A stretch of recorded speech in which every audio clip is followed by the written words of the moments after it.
Assalamualaikum warahmatullahi wabarakatuh.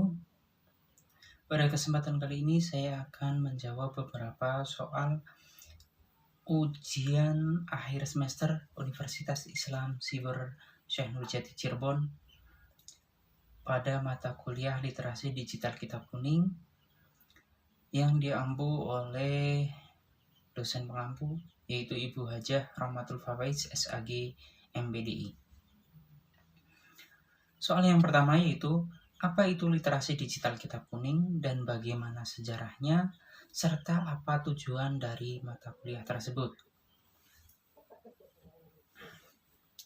Literasi digital kitab kuning mengacu pada kemampuan memahami dan memanfaatkan teks-teks klasik dalam Islam yang ditulis dalam bahasa Arab tradisional menggunakan teknologi digital.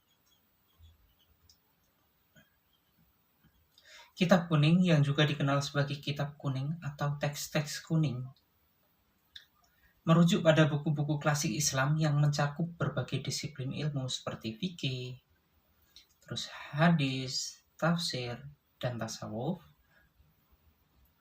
Literasi digital di sini berarti kemampuan untuk mengakses, membaca, memahami, serta menginterpretasikan teks-teks tersebut menggunakan perangkat digital seperti komputer, tablet, smartphone, serta menggunakan berbagai aplikasi dan sumber daya online yang mendukung pembelajaran kitab kuning.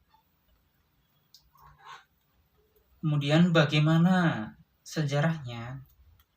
Kitab kuning telah menjadi bagian integral dari pendidikan Islam tradisional di pesantren-pesantren sejak berabad-abad.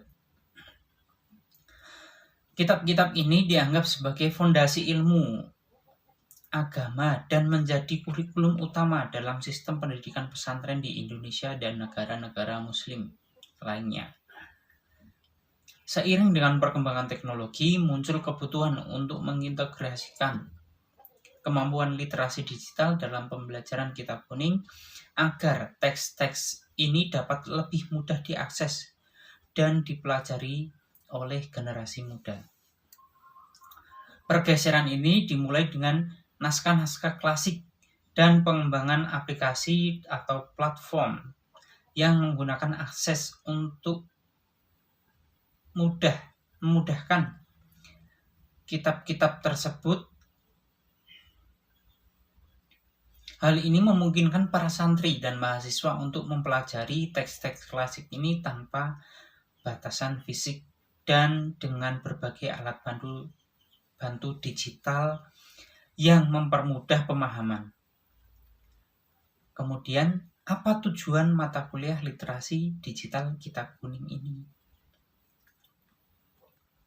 Tujuan dari mata kuliah literasi digital kitab kuning ini adalah satu, untuk memfasilitasi akses. Kedua, untuk meningkatkan pemahaman. Dan ketiga, preservasi ilmu serta integrasi teknologi dalam pendidikan. Memfasilitasi aksesibilitas, yaitu memastikan bahwa kitab-kitab klasik dapat diakses siapa saja, kapan saja, di mana saja, melalui platform-platform digital. Kemudian meningkatkan pemahaman, yaitu dengan menggunakan teknologi untuk membantu dalam memahami teks-teks klasik, termasuk terjemah, penjelasan, dan analisis yang lebih mudah. Preservasi ilmu, mengawetkan pengetahuan tradisional dalam bentuk digital untuk melestarikan bagi generasi yang akan datang. Dan selanjutnya, integrasi teknologi dalam pendidikan, mengintegrasikan teknologi digital dalam proses pembelajaran agama sehingga proses belajar menjadi lebih menarik lagi dan lebih interaktif. Serta yang terakhir, memperkuat kemampuan digital santri, mengembangkan keterampilan digital di kalangan santri dan mahasiswa agar mereka tidak hanya paham kitab kuning, tetapi juga terampil dalam menggunakan teknologi modern.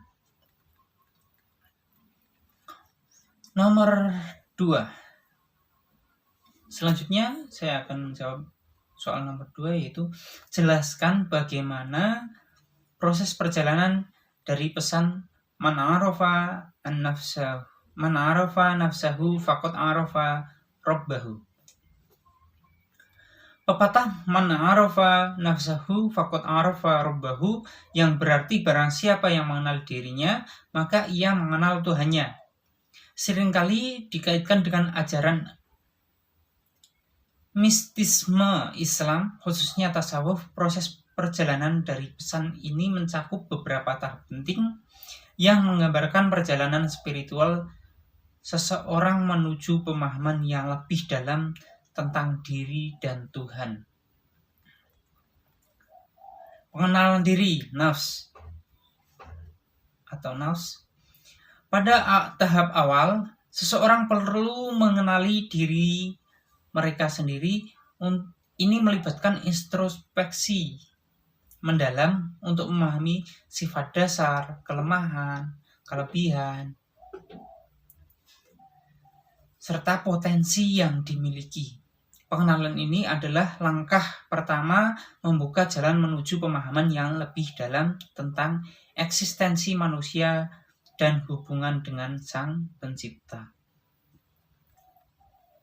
Kemudian pemahaman kelemahan dan kekuatan. Setelah mengenal diri, individu harus mengidentifikasi dan memahami kelemahan serta kekuatan yang dimiliki. Ini seringkali melibatkan perenungan tentang perilaku sehari-hari, reaksi emosional, kecenderungan mental, dan yang mempengaruhi hidup mereka. Kemudian transformasi dan penyucian diri. Pengenalan diri yang mendalam mengarah seseorang pada proses transformasi dan penyucian diri. Ini mencakup membersihkan hati, pikiran, sifat-sifat negatif seperti egoisme, keserakahan, kebencian, serta mengganti dengan sifat-sifat yang positif seperti kasih sayang, kerendahan hati, dan kebijaksanaan. Kemudian kesadaran akan koneksi dengan Tuhan. Melalui proses transformasi, seseorang mulai merasakan dan menyadari hubungan yang lebih erat dengan Tuhan. Pemahaman ini tidak hanya intelektual, tetapi juga bersifat spiritual dan emosional. Individu merasakan kehadiran Tuhan dalam setiap aspek kehidupannya dan memahami bahwa mengenal diri adalah langkah pertama untuk mengenal Tuhannya. Diri manusia adalah kompleks dan berlapis-lapis, terdiri dari aspek fisik, mental, emosional, dan spiritual. Dalam konteks tasawuf, manusia memiliki potensi ilahiyah yang harus dikenali dan dikembangkan. Manusia harus memahami dirinya untuk mengaktualisasikan potensi tersebut dan mencapai kesempurnaan spiritual. Kemudian, apa yang harus dikenali di dalam diri manusia? Yang harus dikenali dalam diri manusia adalah hakikat diri yang sejati atau fitrah. Sifat-sifat positif dan negatif yang melekat dan potensi spiritual yang dapat dikembangkan ini mencakup pemahaman seperti sifat ego ataupun nafsu, hati atau kolbu, roh, dan akal atau intelek. Dengan mengenal diri yang mendalam, seseorang akan mencapai kedekatan dengan Tuhan, karena proses ini adalah tentang kembali kepada fitrah manusia yang suci dan asli. Selanjutnya menjawab soal nomor 3, yaitu bagaimana proses perjalanan dari iman, Islam, dan ihsan sehingga bisa membentuk peradaban manusia. Perjalanan iman, Islam, dan ihsan adalah suatu proses integral dalam membentuk peradaban manusia yang beradab dan beretika. Proses ini tidak hanya berpusat pada individu, tetapi juga memiliki dampak luas pada masyarakat dan peradaban secara keseluruhan.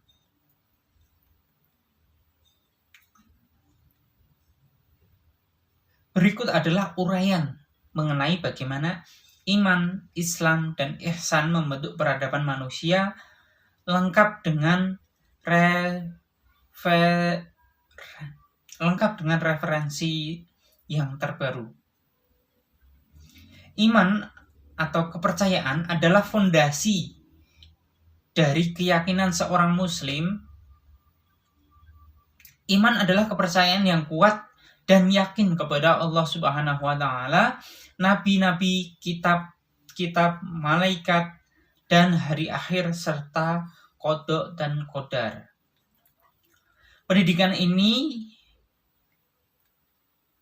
dan pengajaran iman mengarahkan umat muslim untuk mengajar ilmu pengetahuan sebagai bentuk pengabdian kepada Allah Subhanahu wa taala. Pendidikan yang berlandaskan iman menekankan nilai-nilai moral dan etika yang kuat. Seperti menurut penelitian yang dilakukan oleh Kamali tahun 2021, pendidikan berbasis iman dapat membentuk karakter dan moral individu yang kuat, yang pada akhirnya membentuk masyarakat yang beradab. Kemudian Islam atau penyerahan adalah manifestasi dari iman dalam bentuk praktek agama sehari-hari. Islam mencakup 5 pilar, yaitu syahadat, sholat, zakat, puasa, dan haji. Praktek sosial dan ekonomi, Islam tidak hanya mengatur hubungan manusia dengan Tuhan, tetapi juga hubungan antar sesama manusia. Prinsip-prinsip keadilan, persaudaraan, dan kesejahteraan sosial dalam Islam membantu membangun masyarakat yang harmonis. Ini seperti penelitian terbaru oleh Han tahun 2022 menunjukkan bahwa sistem ekonomi berbasis zakat dan keadilan sosial dalam Islam dapat mengurangi kemiskinan dan kesenjangan ekonomi yang berada di lingkungan masyarakat. Kemudian ihsan. Apa itu ihsan? Ihsan adalah puncak dari perjalanan spiritual seorang muslim. Ihsan berarti berbuat baik dan melakukan setiap amal dengan sebaik-baiknya, seolah-olah melibatkan Allah. Dan jika tidak bisa, menyadari bahwa Allah itu selalu melihatnya. Kemudian moral dan etika, ihsan menuntut umat Islam untuk berperilaku baik dan etis dalam semua aspek kehidupan. Ihsan memperkuat hubungan antara manusia berdasarkan kasih sayang, toleransi, dan keadilan. Ini seperti studi yang dilakukan oleh Ahmed tahun 2023 menegaskan bahwa penerapan ihsan dalam kehidupan sehari-hari dapat meningkatkan kualitas interaksi sosial dan menciptakan masyarakat yang lebih etis dan beradab. Kemudian pembentukan peradaban. Ketika iman, Islam, dan ihsan diterapkan secara bersamaan, mereka membentuk dasar yang kuat bagi peradaban manusia. Peradaban yang dibangun atas dasar nilai-nilai yang ditampilkan keadilan, kesejahteraan, ilmu pengetahuan, dan etika yang lebih tinggi.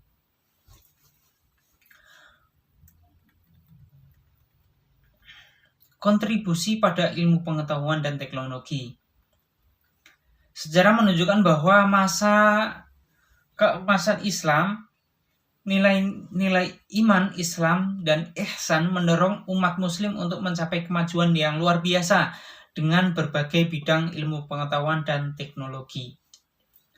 Dalam ulasan terbaru oleh Halim tahun 2022 disebutkan bahwa semangat keilmuan yang didorong oleh iman dan ihsan telah menghasilkan banyak penemuan dan inovasi yang menjadi fondasi bagi perkembangan ilmu pengetahuan modern. Keadilan sosial dan politik sebagai sistem pemerintahan yang berdasarkan Islam mengedepankan prinsip-prinsip keadilan dan kesejahteraan sosial yang lebih merata. Itu seperti yang studi yang dilakukan oleh Yusuf tahun 2021 menunjukkan bahwa prinsip keadilan dalam pemerintahan Islam dapat menciptakan stabilitas politik dan sosial yang lebih kuat. Kemudian sholat yang bagaimana yang bisa mencegah manusia dari perbuatan keji dan mungkar. Ini adalah soal nomor 4. Sholat dapat mencegah manusia dari perbuatan yang keji dan mungkar adalah sholat yang dilakukan secara khusyuk dan penuh kesadaran. Khusyuk dalam sholat berarti menghadirkan hati dan pikiran secara penuh kepada Allah Subhanahu wa Ta'ala, serta memahami dan merenungkan setiap bacaan sholat. Sholat yang khusyuk ini berfungsi sebagai pengingat terus-menerus akan kehadiran Allah Subhanahu wa Ta'ala dan menjauhkan pelaku dari perbuatan dosa. Seperti tafsir surat Al-Ankabut ayat 45. Allah Subhanahu wa Ta'ala berfirman pada Al-Quran yang artinya, sesungguhnya sholat itu mencegah dari perbuatan keji dan mungkar. Menurut tafsir kontemporer, ayat ini menegaskan bahwa sholat yang dilakukan dengan benar dan khusyuk memiliki kekuatan untuk mencegah pelakunya dari melakukan perbuatan keji dan mungkar atau perbuatan yang tidak terpuji. Kemudian yang terakhir soal nomor 5, apa pengertian dari akhlak dan adab? Bukankah Rasulullah SAW diutus oleh Allah Subhanahu wa Ta'ala untuk menyempurnakan akhlak? Apa katanya antara akhlak dan adab dan bagaimana ruang lingkup keduanya? Pengertian akhlak dan adab seringkali digunakan secara bergantian, tetapi memiliki perbedaan yang signifikan dalam ruang lingkup dan aplikasi dalam kehidupan sehari-hari. Pengertian akhlak berasal dari bahasa Arab khuluq yang berarti tabiat, watak, atau kebiasaan. Dalam Islam, akhlak merujuk pada perilaku dan moralitas yang baik yang sesuai dengan ajaran agama. Akhlak mencakup berbagai aspek seperti kejujuran, kesabaran, kedermawanan, dan keadilan. Rasulullah SAW bersabda, "Aku diutus untuk menyempurnakan akhlak yang mulia." Hadis riwayat Bukhari. Ini menegaskan bahwa salah satu tujuan utama dari risalah Nabi Muhammad SAW adalah untuk memperbaiki dan menyempurnakan akhlak manusia. Kemudian pengertian adab. Adab berasal dari bahasa Arab yang berarti tata krama, etika, dan sopan santun. Adab lebih fokus pada perilaku yang mencerminkan kehormatan dan kesopanan dalam interaksi sosial, termasuk cara berbicara, berpakaian, dan bertindak dalam segala situasi. Adab adalah bagian dari akhlak, tetapi lebih spesifik pada praktek sosial keseharian atau sehari-hari. Perbedaan akhlak dan adab. Pada ruang lingkup, akhlak mencakup nilai-nilai moral yang lebih luas dan universal seperti kejujuran, kesabaran, dan keadilan. Akhlak mengarah seseorang untuk memiliki karakter yang baik secara keseluruhan. Sedangkan adab lebih spesifik pada perilaku sehari-hari dan tata krama dalam berinteraksi dengan orang lain. Adab menunjukkan cara yang benar dalam bertindak sesuai dengan norma-norma sosial dan budaya. Kemudian dalam pengaplikasiannya, akhlak berhubungan dengan integritas moral dan nilai-nilai internal seseorang tercermin dalam perilaku mereka di segala situasi. Adab berhubungan dengan etika dan tata krama dalam konteks sosial tertentu seperti cara berbicara dengan orang yang lebih tua, terus tata cara makan, tata cara berpakaian, dan lain sebagainya. Nah, mungkin itu saja yang dapat saya sampaikan. Bila ada kurang lebihnya dalam menjawab pertanyaan-pertanyaan soal ujian akhir semester pada mata kuliah literasi digital kitab kuning, saya mohon maaf, dan ada kurang lebihnya saya mohon maaf. Saya akhiri. Assalamualaikum warahmatullahi wabarakatuh.